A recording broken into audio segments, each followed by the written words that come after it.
When it comes time for the wax ring, you want to pay attention to a couple of things. Number one is the way that your toilet flange is set in the floor. It should be level with the floor, but sometimes they end up below the grade of whatever your flooring is. The whole purpose of the wax ring is to make a seal between the toilet and this opening and the opening in the flange.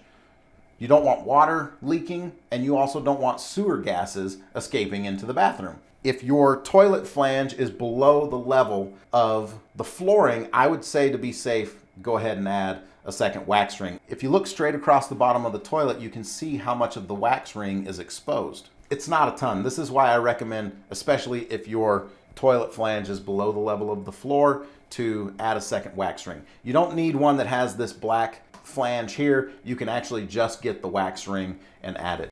Now, some wax ring kits come with plastic pieces that'll slide over the bolts and help hold them in place as you're lowering the toilet. If you don't have that, or your kit doesn't come with it, you can use some plumber's putty to hold them in place.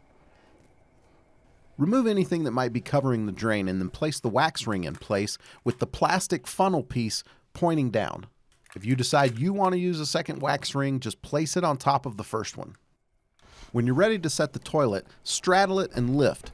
This way, when you move it in place, you can see the bolts line up with the holes on the bottom of the toilet when you set it.